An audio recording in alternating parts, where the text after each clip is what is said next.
All right, let's jump right into this. Welcome to This Explainer. Today, we are exploring a really fascinating, almost grim, fable-like psychological landscape.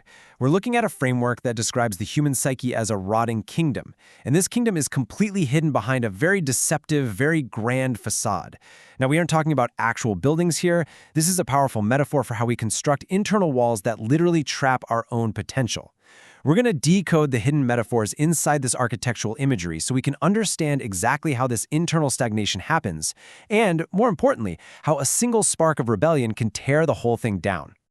So imagine walking into these high vaulted halls. They look absolutely magnificent on the surface, draped in gold leaf and velvet.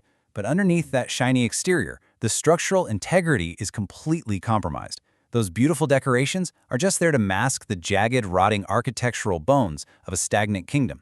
The source material hits this illusion head-on. It points out that this grand architecture actually just masks systemic exclusion and repressed potential. It's built on a foundation of worthless scraps and dismissed designs. The conscious self basically becomes a prisoner to its own stained blueprints that were specifically drawn up to preserve the world as it is, built on a bedrock of fear. Now, to really grasp what's happening in this fortress, we have to look way beneath that gold leaf. We're going to take a descent, down past those glamorous halls, straight into what the text brilliantly calls the skeletal belly of the earth. Down here in the damp catacombs, this kingdom is maintained by a figure known as the High Inquisitor. And he doesn't work alone. He has these knights who perform a dark, relentless liturgy down in the dark. Their entire purpose is to neutralize the poison of dissent and completely crush any foundational creativity before it can even sprout. The High Inquisitor deploys 3 specific structural manifestations to keep your soul confined down here. First up, we have the Jester, functioning as the Byronic superego, and he wields a narcissistic trap. Next is the Bard, acting as a perverted gardener, using dissonant chords and guilt as his weapons. And finally, there's the Shadow, the High Priest of the Ego, who uses a hidden trowel and heavy masonry. Together, these 3 archetypes work in absolute, terrifying coordination. They are the ultimate defense mechanism of a stagnant mind, making absolutely sure that the vibrant branches of your individual potential are completely neutralized. Let's look a little closer at those first 2 guards, the Jester and the Bard. Their psychological traps are totally distinct, yet they complement each other perfectly. The Jester Knight sets this narcissistic trap deep in the mud. Acting as your Byronic superego, he hands you a cracked mirror to basically intoxicate you with vanity. But then, alchemically, he takes that very pride and inverts it into the cold reality of iron shackles. And while you're weighed down by those shackles, the Bard Knight steps in. Playing the role of the perverted gardener, he doesn't nurture growth. Instead, he plays a leaden lute, striking dissonant chords that literally dissolve your hope into a suffocating mist of guilt. Notice that intense sensory shift? You go from the superego's sharp, heavy confinement of trapped pride, straight into being enveloped by the corrupted gardener's damp, unbreathable mist of guilt. So how do the Jester and the Bard sustain this horrific environment? Well, they do it by weaponizing historical trauma. The architecture of this kingdom feeds its twisted roots with what the text calls the bitter fertilizer of historical prejudice.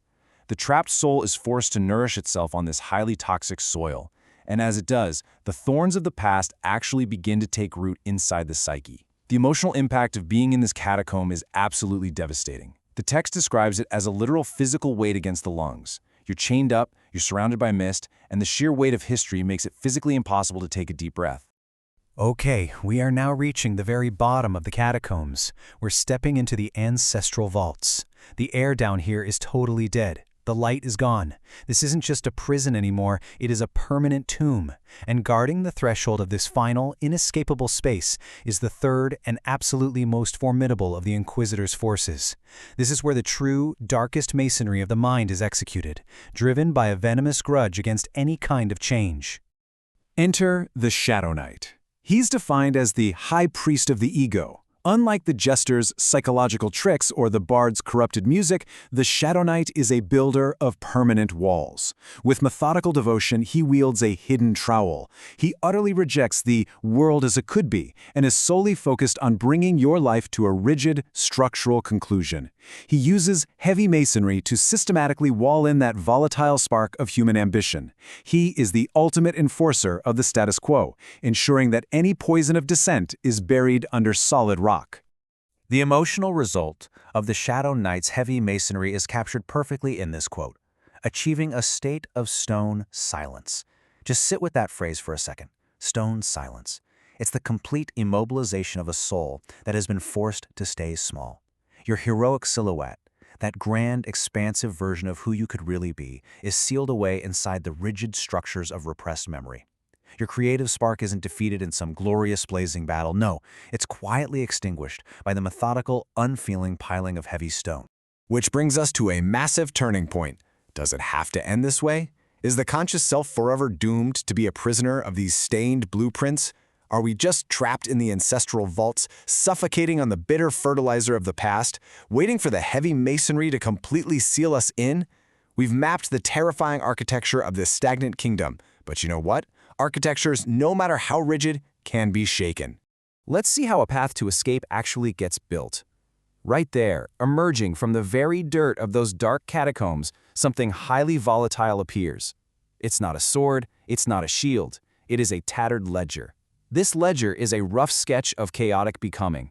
It is messy, it is vibrant, and it completely rejects the rigid lines of the world as it is. It's this forceful, uncontainable rebellion bursting right out of the discarded debris of the kingdom itself.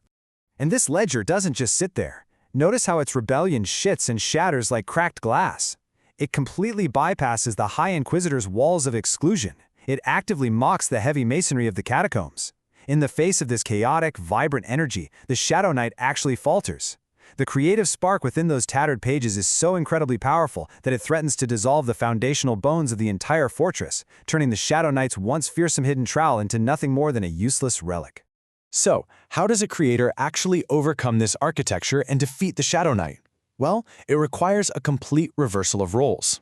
Remember the Bard Knight, the perverted gardener who pruned your ambition to create suffocating guilt? To break free, the modern creator has to become the true gardener. Instead of letting the better fertilizer of historical trauma weigh down your lungs, you use it. You prune away the dead wood of prejudice. By doing this, the vibrant branches of your potential can finally bypass the ancestral vaults, shattering the Shadow Knight's heavy masonry as they reach toward the open sky. Which brings us to this incredibly powerful final thought. To those who maintain the rotting kingdom, the text offers this chilling warning. You sit upon a throne that has become a cage, waiting for the chilling silence of your own creation to be shattered by the roar of a fire you were too weak to entomb. It is a phenomenal reminder that the architecture of stagnation can only hold back the chaotic becoming of the soul for so long. The fire of imagination is volatile, and if you refuse to be walled in by the heavy masonry of the ego, your tattered ledger absolutely can shatter the stone silence. Thank you so much for joining me for this explainer, and I leave you with this final question to think about. What dead wood do you need to prune to let your own fire roar?